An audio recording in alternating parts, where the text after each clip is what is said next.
They are not eligible, so they will be coming off. So people are not, well, we all are going to die. So, for heaven's sakes. Good evening and welcome to Primetime Politics Special Report. We begin tonight with developing stories surrounding Iowa Republican Senator Joni Ernst, who finds herself at the center of multiple major political developments this week. Senator Ernst, once seen as a rising star in the Republican Party, is now trending nationally for three significant reasons. First, her demand for a federal audit into fraudulent unemployment benefits claimed by government employees. Second, reports that she will not seek re-election in 2026. And third, continued fallout from her controversial remarks about Medicaid cuts made earlier this year. Tonight, we'll have complete coverage of all these developments, including analysis of what this means for Iowa's political landscape and the balance of power in the U.S. Senate. Hello, everyone. I would like to take this opportunity to sincerely apologize for a statement that I made yesterday at my town hall. I was in the process of answering a question that had been asked by an audience member when a woman who was extremely distraught screamed out from the back corner of the auditorium, "People are going to die." And I made an incorrect assumption that everyone in the auditorium understood that, yes, we are all going to perish from this earth. So I apologize. And I'm really, really glad that I did not have to bring up the subject of the tooth fairy as well. We begin with Senator Ernst's call for a federal audit into what she calls double-dipping by government employees. Sarah Williams has our investigative report. Jennifer, Senator Ernst is demanding action from the Labor Department's acting Deputy Inspector General after revealing that just 5 federal employees allegedly bilked taxpayers of over $405,000 by collecting both their government paychecks and fraudulent unemployment benefits simultaneously. The cases include a U.S. Postal Service employee who obtained approximately $109,000 in unemployment benefits through a multi-state scheme that began in 2020. Another USPS employee was convicted in Boston federal court just last year for embezzling over $90,000 and fraudulently obtaining unemployment benefits. Perhaps most strikingly, a Department of Labor worker, yes, someone working at the very agency overseeing unemployment benefits, collected approximately $46,000 in jobless benefits for around 18 months while still on the federal payroll. In her letter to the Labor Department Inspector General, Senator Ernst stated, "Thousands of bureaucrats are ripping off taxpayers in plain sight, not even bothering to wear a disguise." She credited what she calls the whiz kids at DOGE, the Department of Government Efficiency, for uncovering these schemes. This isn't the first time such fraud has been detected. Government watchdogs have identified similar schemes dating back to the Carter administration. A 2022 audit at the Department of Homeland Security found identities of workforce members were used to obtain $2.6 million in unemployment benefits while those same employees collected overtime pay. Senator Ernst argues that since both employment and unemployment lists are maintained by the government, preventing this type of fraud should be a rather easy fix. She's previously demanded probes into similar ill-gotten gains, but claims no action was taken on her earlier requests. Sarah, has there been any response from the agencies involved? The Labor Department's Employment and Training Administration has allocated at least $562 million for detecting unemployment insurance fraud, but we've not yet received an official response to Senator Ernst's latest demand for an audit.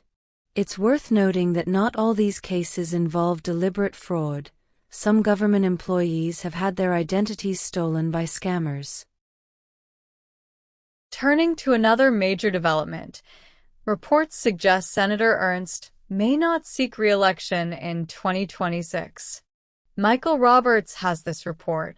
Jennifer, according to multiple sources familiar with the matter, Senator Ernst has told Confidence she plans to reveal next week that she won't seek re-election to the Senate in 2026.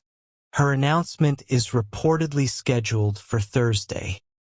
Ernst, who is 55, has served in the U.S. Senate since 2015. She grew up in rural southwestern Iowa, graduated from Iowa State University, and had a notable military career, retiring as a lieutenant colonel in the Iowa Army National Guard after tours in Kuwait and Iraq.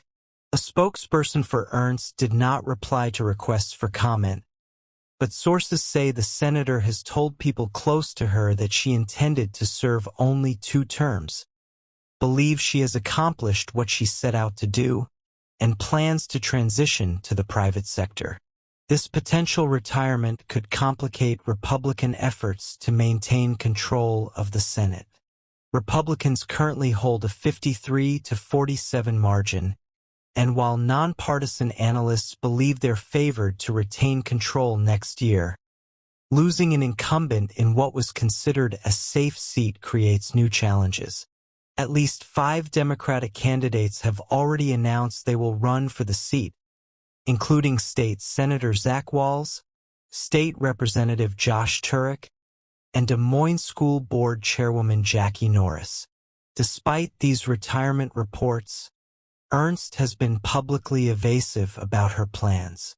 Earlier this month, she told a meeting of the West Side Conservative Club, "Every day we get a new Democratic member of the House or Senate that decides to run for this Senate seat. Bring it on, because I tell you, at the end of the day, Iowa is going to be red." White House officials had reportedly hoped Ernst would run again, rather than joining other Republicans like North Carolina's Tom Tillis, Alabama's Tommy Tuberville, and Now to the controversy that continues to generate headlines months later. David Shin looks back at Senator Ernst's town hall remarks and the ongoing fallout. Jennifer, last May, Senator Ernst faced angry constituents at a town hall meeting in Butler County, Iowa, where she defended Republican proposals to cut Medicaid and SNAP benefits as part of what was then called the Big Beautiful Bill. When audience members shouted that people would die because of these cuts, Ernst responded, "Well, we all are going to die."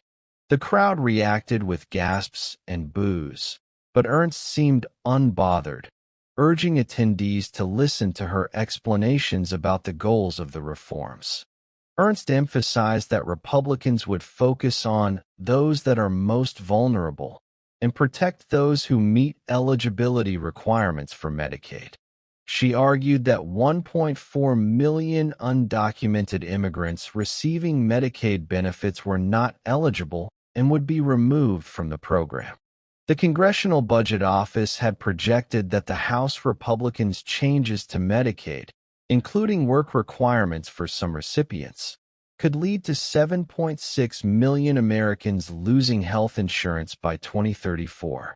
The following day, Ernst posted a sarcastic apology video on her Instagram story, filmed in what appeared to be a cemetery with grave markers in the background. She said, "I made an incorrect assumption that everyone in the auditorium understood that, yes, we are all going to perish from this earth. So I apologize. And I'm really, really glad that I did not have to bring up the subject of the tooth fairy as well." This non-apology only intensified criticism. Senator Chris Murphy of Connecticut responded, "I think everybody in that audience knows that they're going to die. They would just rather die in old age at 85 or 90, instead of dying at 40. Political commentator Fred Wellman called Ernst a shitty person and emblematic of what he described as an increasingly heartless and cruel Republican Party.